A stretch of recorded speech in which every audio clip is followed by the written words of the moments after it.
لله الذي قسم بالموت رقاب الجبابرة وكسر به ظهور الأكاسرة وقصر به آمال القياصرة وجعل الموت مخلصا للأتقياء وموعدا في حقهم اللقاء فله الإنعام بالنعم المتظاهرة وله الانتقام بالنقم القاهرة ونشهد أن لا إله إلا الله وحده لا شريك له ذو المعجزات الظاهرة وعلى آله وأصحابه أولي الكمالات الباهرة وسلم تسليما كثيرا. أما بعد فقد قال رسول الله صلى الله عليه وسلم أكثروا ذكر هذه من لذات الموت.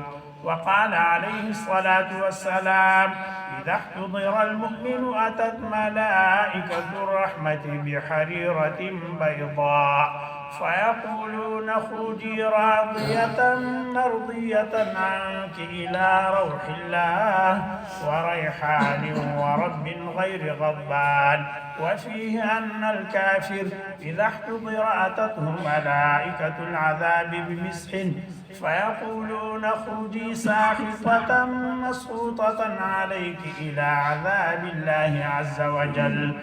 وقال عليه الصلاة والسلام يأتيه ملكان فيجلسانه فيقولان له من ربك فيقول ربي الله فيقولان له ما دينك فيقول ديني الإسلام فيقولان ما هذا الرجل الذي بعث فيكم فيقول هو رسول الله صلى الله عليه وسلم.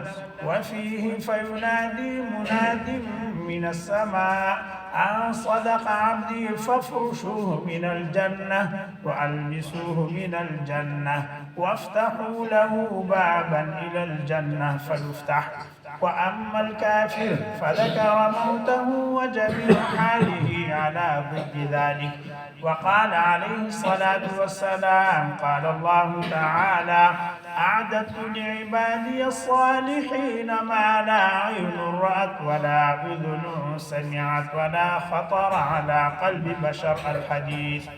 وقال عليه الصلاة والسلام إن أهون أهل النار عذابا من له نعلان وشراكان من نار يغلي منهما دماغه كما يغلي المرجل ما يرى أن أحدا أشد منه عذابا وإنه لأهونهم عذابا.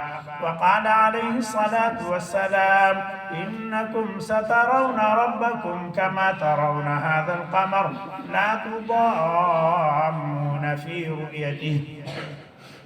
أعوذ بالله من الشيطان الرجيم كل نفس ذائقة الموت ثم إلينا ترجعون.